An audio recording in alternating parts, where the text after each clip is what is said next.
Major funding for KPBS Evening Edition has been made possible in part by Bill Howe Family of Companies, providing San Diego with plumbing, heating, and air restoration, flood and remodeling services for over 40 years. Call 1-800-BILL-HOWE or visit billhowe.com. And by the Conrad Prebys Foundation, Darlene Marcos Shiley, and by the following.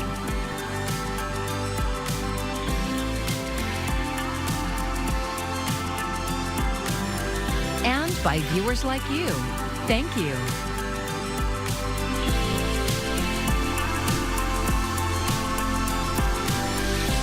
Students at UC San Diego have settled into their encampment of support for Palestinians in the Middle East. Thanks for joining us. I'm Maya Trabulsi. As the sun sets on the second day of an on-campus occupation, the protest continues near the UCSD library. KPBS education reporter MG Perez says it's been peaceful so far, with a purpose that is still unfolding tonight. The message is everywhere, waving in the wind, underfoot, and written on the signs of the time, coming from students who have now spent a day and a night demanding a ceasefire in the Israel-Hamas war, and so much more, here along Library Way on the UC San Diego campus. We won't leave until our demands are met. End the silence, campus-wide boycott, amnesty for all, and divest. Hala Abdul is a senior who will graduate with a degree in international relations. She joins hundreds of other students and community activists who have set up camp and a community they do not want to erupt in violence, like has happened on so many other campuses in the past week. The amount of cultures, identities, and religions that we have in this encampment, in this community that we have created, is bringing us together in a sense of, it's not just centered about Gazan people, but it's centered on all marginalized and oppressed people across the world. The primary organizers come from the UCS Divest Coalition, with the primary demand calling on the university to divest from its Israeli financial interests. So far, the university has not responded to that demand or any of the others. Officials are committed to keeping everyone safe. In a written statement from UC San Diego Chancellor Pradeep Khosla, he addressed the university's response, saying, in part, UC San Diego campus police and security teams are on site to ensure campus safety and the continuity of campus operations. UC San Diego is on a quarter system, which means students here still have about a month left for their regular classes. There are faculty who support this protest and are using it for a teachable moment. If you oppose student movements on campus, you're really on the wrong side of history. Curtis Mades is one of them. He is a professor of ethnic studies who will protest in between teaching his classes as long as the tents are up and the talk of history continues. Free speech protests, anti-war protests, protests for ethnic studies, all of those things seem to me have been on the right side of history and have been good, even though they were opposed by administrations at the time. The university chancellor has also said he supports the right to free speech. And he said that this activity violates campus policy, which prohibits unauthorized encampments. For now, the encampment remains, with plans for a visit from a rabbi on Friday, along with study groups for student protesters, daily prayer time, and sharing. The one way to learn about people, about cultures, about history is through storytelling. And this story is still being told. MG Perez, KPBS News. President Joe Biden is trying to strike a balance as he addresses the growing protests on college campuses. He said order must prevail, but students have the right to voice dissent. Dissent is essential to democracy, but dissent must never lead to disorder or to denying the rights of others so students can finish the semester and their college education. Meanwhile, police are being called in to clear encampments on college campuses. This is what is left at UCLA after law enforcement moved in early this morning to detain pro-Palestinian protesters and remove tents. As Cole Higgins reports, administrators there had been calling for protesters to leave or face arrest. Law enforcement pushed into the pro-Palestinian encampment at UCLA early Thursday morning. ripping down barricades and dismantling tents and arresting more than 100. Flashbangs were heard and law enforcement fired what appeared to be rubber bullets as officers attempted to disperse the group. Some protesters gathered on steps in front of the camp, linking arms in an apparent attempt to block police from the encampment.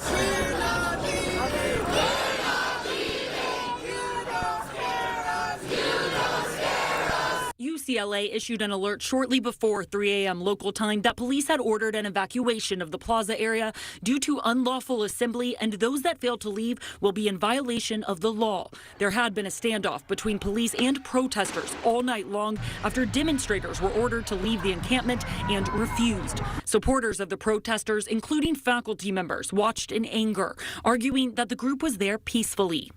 These students are here peacefully and are just asking for the right to express their ideas on campus, which really is what an academic community should be all about. Others said that protesters had been harassing Jewish students and faculty. A UCLA student, they're not letting me walk in. This goes beyond just Jewish students. I'm sure the Palestinian students and other students are also horrified by what's happening. When you have no rule of law, when anarchy reigns, then everybody loses except the anarchists. I'm Cole Higgins reporting.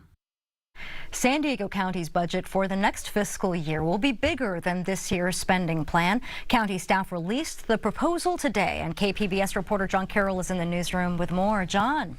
That's right, Maya. It is a huge budget, but it's worth remembering that this is the second largest county in California and the fifth largest in the nation. The proposal for the next fiscal year is nearly $8.5 billion, a nearly $318 million increase over this year's budget. It includes money to hire about 72 new people. Some of the big items include a little more than $1 billion in total investments in behavioral health services, including multi-million-dollar increases in substance use residential and outpatient services, $4 million to address the opioid crisis, and another $4 million for youth suicide prevention. Nearly $500 million for the Public Works and Roads Department. It builds and maintains roads and manages the region's sanitation and flood control districts. Nearly $100 million to support people at risk of becoming homeless. Nearly $2.5 billion for public safety, that is law enforcement and fire protection. County Financial and Planning Director Damian Quinn says there are no cuts in the budget, just what he calls an alignment. There is some alignment of some services within departments just to, best utilize our resources that are there. But we're really focusing on kind of like the service delivery and what the community needs and out there. There are plenty of opportunities for the public to weigh in. On May 14th and 16th, the various county departments will present their budgets to the Board of Supervisors. Then, on May 23rd, there will be a community budget meeting at the county complex in Kearney Mesa, and another community budget meeting, this one virtual, on May 29th. After that, formal public hearings will be held on June 4th and 6th. And finally, the whole thing goes to the board on June 25th for adoption, just in time for the next fiscal year, which begins on July 1st. Now, John, those of us who live in cities might not think about it, but the county also provides city-type services for all of the unincorporated areas. Is that right? That is right. In fact, if the unincorporated areas were a city, it would displace Chula Vista as the second largest city in the county. It provides all sorts of city-type services like law enforcement, as well as maintaining parks, libraries, and roads. In the newsroom, John Carroll, KPBS News. Well, we have some fairly quiet weather in the short term, but there will be a storm system that impacts us later this weekend. And after a quiet night tonight, temps for many of us in the 40s and 50s, you can see we'll be watching heading west here as this next storm system moves into initially the northwestern part of the nation here. But overall, the impacts will be most significant into places like central and northern California, Oregon. Fast forward, though, to Sunday morning. A couple of showers nearby. We'll talk about the details, the impacts of this storm beyond those showers in a bit. As peak fire season approaches in San Diego County, emergency service agencies are coming together to prepare. KPBS reporter Melissa May takes us to Chula Vista to show us how the simulations anticipate how wildfires could impact actual neighborhoods.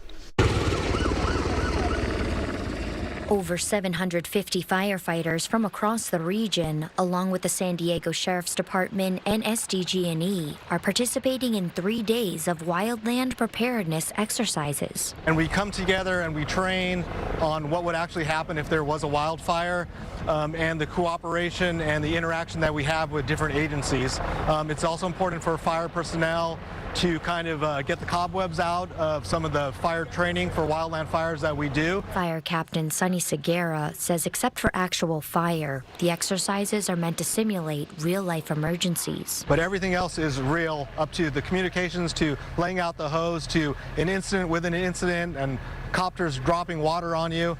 We try to make it as real as possible. 5-acre vegetation extended to 20 acres. Chula Vista Fire Captain Eric Martinez says real fire is used during what he calls tabletop sessions. It's similar to our game of chess, is we have an incident that happens and we utilize the different resources that we have placed, similar to pawns on a chessboard, on where we would like them to be deployed, where the water would like to be sprayed.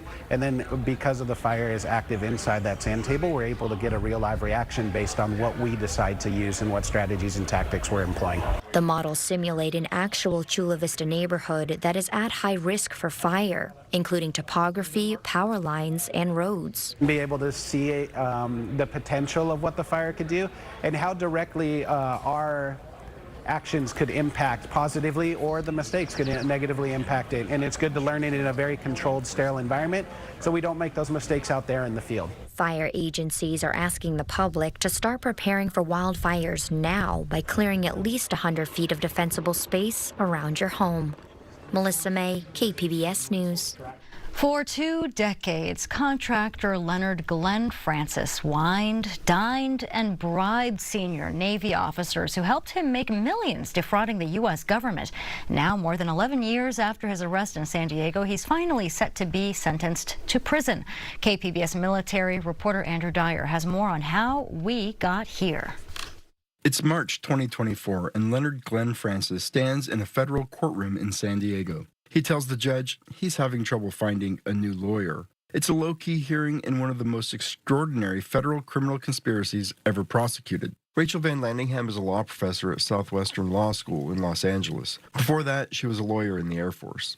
In modern U.S. history, there's never been a case that was this encompassing, that cast this wide of a net, because we had such far-reaching corruption, accepting of bribes. From the 1990s through his arrest in 2013, Francis admitted he bribed scores of Navy officers and civilians with lavish gifts, parties, and cash. In return, they helped steer Navy ships to ports Francis controlled via his company, Glenn Defense Marine Asia.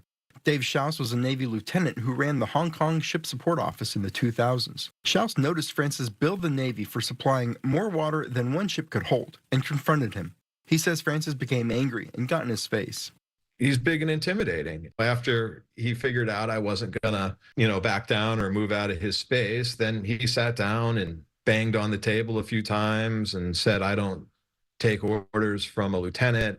Navy records show Schaus reported Francis multiple times to the Naval Criminal Investigative Service, or NCIS. He installed flow meters to measure how much liquid was actually being pumped onto and off Navy ships. But Francis and his allies in the Navy intervened. Lieutenant Schaus, get back in your box. Lieutenant Schaus, it's not your job to investigate Glenn Defense. It's not your job to investigate Fat Leonard. But I was young and idealistic. I didn't care. But yeah, he did. He did have a lot of influence, and he was able to make my job difficult. More than 30 people, including an NCIS agent, would eventually plead guilty to bribery and conspiracy-related charges. But the biggest case fell apart. Former 7th Fleet officers were found guilty of felony charges of bribery in 2022, but those convictions were reduced to misdemeanors last year when federal prosecutors admitted to withholding potentially exculpatory evidence from defense attorneys. Last month, federal prosecutors filed a brief indicating more convicted defendants could see a reduction in charges. Van Landingham says after 10 years, such conduct raises questions about the Justice Department. U.S. Attorney's Office here in Southern California should have been using the utmost care in prosecuting the right way. The court's handling of Francis raised more questions in 2022. While under house arrest, he cut his ankle monitor and fled the country. He was later arrested in Venezuela, where he remained until he was returned to the U.S. in a prisoner swap. Now in custody in downtown San Diego, Francis waits to be sentenced 9 years after pleading guilty. At Francis's March hearing, Judge Janice Sammartino gave him another 2 months to find a new lawyer. She has yet to schedule a sentencing date. Andrew Dyer, KPBS News. Safe Streets advocates are asking the San Diego City Council to fund safety improvements to the city's 15 deadliest intersections. KPBS Metro reporter Andrew Bowen says it's one of several requests to modify Mayor Todd Gloria's proposed budget. Gloria wants to continue funding for street repaving close to levels seen in recent budget years. But advocates for traffic safety say his budget neglects funding for safety improvements at the city's deadliest intersections. Katie Gordon spoke to the city council on Wednesday. Her husband, Jason, was struck and killed by a hit-and-run driver in 2020. She says the intersection where it happened, Market and 19th in Sherman Heights, is just as dangerous today as it was on the night he was killed. At the time, I had 2 twin girls that were a year old. I'm here to advocate for safer streets for them and others in our community. Somehow, the city has to close a budget deficit of about $172 million. Later Wednesday, activists packed the council chambers to protest Mayor Gloria's proposal to defund programs that support vulnerable communities on the front lines of the climate crisis. This is not merely about balancing books. You are shaping futures. Our city's Black, brown, and low-income communities have suffered from chronic underfunding. A financial deficit does not diminish the need for equity. It intensifies it. The city council will continue hearings on the mayor's proposed budget through May 7th. The mayor will propose a revised budget later this month, followed by a final council vote in June. Andrew Bowen, KPBS News. For over half a century, marijuana has been classified as one of the most dangerous drugs in the U.S. It's been listed alongside substances like heroin and MDMA. But in a historic move, the Biden administration is recommending it be reclassified as a lower-risk drug. Ivan Rodriguez explains the impact that this could create. A potentially historic reversal. Through decades of messaging and propaganda, we really created a major stigma around cannabis, so it became harder for politicians to recognize they were wrong. The recommendation to lower marijuana to a Schedule III drug comes with the support of the U.S. Food and Drug Administration's Controlled Substance Agency because it meets 3 criteria: a lower potential for abuse than other substances, currently accepted medical use and treatment, and a low or moderate risk of physical dependence in people who abuse it. It's going to help cannabis businesses operate like every other business in America. State-licensed cannabis dispensaries and retail shops are expected to generate $32.1 billion in sales this year, according to estimates from MJ Biz, an industry trade publication. Rescheduling marijuana could open new economic avenues and new opportunities for research. I think we've not even come close to realizing the medical potential of cannabis. But the manufacture, distribution, and possession of recreational marijuana would remain illegal under federal law. A reason for the reintroduction of the Cannabis Administration and Opportunity Act, relaunched by senators Thursday. If passed by Congress and signed into law, it would end federal cannabis prohibition and expunge criminal records of people with low-level marijuana offenses. It's past time for Congress to catch up with public opinion and to catch up with the science. I'm Ivan Rodriguez reporting.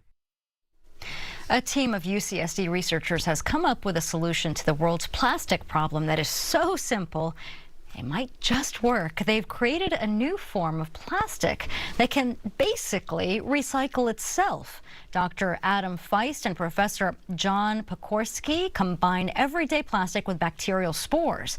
The result is a durable plastic that can stretch up to 15 times its original size. The plastic doesn't decompose until the microbes are activated in compost. This is the biocomposite TPU, so the polyurethane that has the bacterial spores in it. And you can see over the course of 5 months, pretty much all of it has degraded. And UCSD researchers have been working on this since 2021. Their results were published in Nature Communications on Tuesday.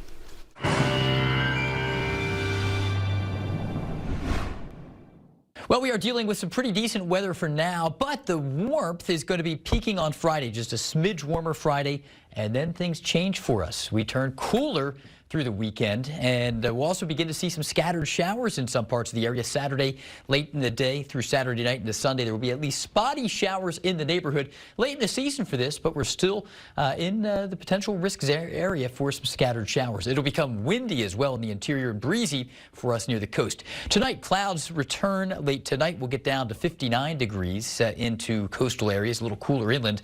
But then tomorrow, a decent day for us. We're back up into the upper 60s in San Diego, Chula Vista around 68 degrees, El Cajon 75, Borrego Springs is going to be warm at 93. We're going to be a little cool there to Mount Laguna, as we often are, at 58 degrees. So overall, beyond the quiet weather to close out the work week, here comes a storm system moving in from an area well west of the Pacific Northwest. It dives east-southeast and most significantly impacts Oregon and Northern California. Many areas will see 1 to 3 inches of rain. Snow levels will be dropping. We could see a foot or two of snow in the high elevations of the Sierra. So let's take a look at this here in another depiction with future radar and satellite. Here comes the rain, heaviest to the north. Snow builds into the mountains. We'll press pause then Sunday morning at 6 a.m. That's when we find ourselves finding the greatest chance for maybe a passing shower here, even into San Diego. It'll be a little more likely on the west-facing slopes of the mountains. Then it turns cooler and breezy, if not downright windy for the interior, where some we'll see gusts of wind 40+ miles per hour off to our northeast. We probably won't see winds of that magnitude in San Diego County unless you're way up in the mountains. But as we look at the coastal forecast, low clouds and sun, cooler and breezy. Maybe a sprinkle Saturday night, and then into Monday and Tuesday, we were back up to the low 70s for highs. Inland areas here, you can see those clouds thickening Saturday night, Sunday morning, maybe a sprinkle or two, breezy and cooler. The core of this storm rolls through Sunday morning, then we rebound nicely during the week. Here is some of that rain and some of the drizzle in the mountains there, and we'll see highs only around 46. And then in the deserts, you can see we're going to be dealing with readings bottoming out around 74. Not as warm there on Sunday, and warming back up into the upper 80s come Tuesday. So that's the way it's looking. I'm back to you with the meteorologist Jeff Cornish for KPBS News. The memorial on Mount Soledad in La Jolla will have a brand new look by Memorial Day. On Wednesday, members of the Mount Soledad Association gathered for its 70th anniversary. And for families of service members, it is about preserving a legacy. Bob Rosario's father, George, served in both the Korean and Vietnam Wars. My dad never talked about the war and really didn't find out much about him and his service until after he passed away. Unless we share these stories, it's going to get forgotten. And we don't want to forget these veterans that have sacrificed their time and lives for our country. There are more than 4,000 veterans honored at the site. The latest renovation phase focuses on repairing and painting the cross at that site. The Philippine Performing Arts Company in National City retains cultural traditions through music and dance. This week, the organization, also known as PASACAT, is going deeper to connect the community with cultural and indigenous roots. KPBS Gloria Penner fellow Elaine Alfaro tells their intergenerational story. The laughter of 2-year-old Ijanale Padrigan, the clack of Evelinda Otong's loom, and the jingle of beads from Mirnapula's traditional attire represent 3 generations of the Filipino diaspora. This is PASACAT's performance space, transformed with traditionally woven yakan and Tibolid indigenous fabrics and the stories they tell. Traditionally, the tinalak is made out of abaca. Abaca is a wild banana fiber. So yes, it's a wild banana fiber. So when you touch it, it's a little bit rough. Cultural worker Virgie Nicodemus and the 2 artists are visiting from the Philippines to lead public workshops about ancestral storytelling and weaving practices. Practices Otong says were passed through generations. Great-grandmother, it was started with her. So from my grandmother to my mother and me. Yung pattern namin is nature-inspired. When we found something beautiful to incorporate in our pattern, we used to use the pattern before we weave. So this is the outcome of the leaf. Cultural retention and exploration is at the heart of PASACAT's mission. Assistant Artistic Director Matthew Padrigan first met these cultural bearers in 2018 on a trip to the Philippines, where he explored his cultural identity. Most of it actually happens within yourself to want to wanting to dig deeper, to tracing your roots. So that's kind of like what we did. And now, he hopes to share these lessons with San Diego County's Filipino American community, one of the largest in the U.S., where the next generation, like his daughter, Ijanale, is growing up. Ijanale. Ijanale is the Tagalog goddess of good deeds. And it works out because the work that we do in Pasakat, connecting, I'm getting emotional, connecting Filipino Americans who are searching for their identity. He's helping Ijanale's search for identity begin early by introducing her to people like Pula, who goes by Nainay or Mother Mirna. We want to spread more, and we are very willing to give everything we have, because these are the people who are capable of helping us to continue practicing our culture. And artifacts like the Tanalak that connect her to her ancestral culture, one thread at a time. To learn more about the ongoing series Weaving Stories and Dreams, visit pasakat.org. Elaine Alfaro, KPBS News. What a great story by Elaine. And here's a look at what we're working on for tomorrow in the KPBS newsroom. 4 Republican-led states have passed laws prohibiting the use of public money for no-strings cash aid. On NPR's Morning Edition, who advocates for basic income say is fueling the backlash. And KPBS Roundtable is discussing wait times at the border, as well as a congressional investigation launched into credit unions following a story first reported here on KPBS. And you can find tonight's stories on our website, kpbs.org. Thanks so much for joining us. I'm Maya Trabulsi. Have a great evening. Major funding for KPBS Evening Edition has been made possible in part by Bill Howe Family of Companies, providing San Diego with plumbing, heating, and air restoration, flood and remodeling services for over 40 years. Call 1-800-BILL-HOWE or visit billhowe.com. And by the Conrad Prebys Foundation, Darlene Marcos Shiley, and by the following: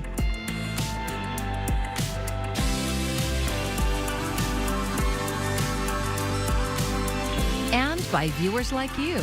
Thank you.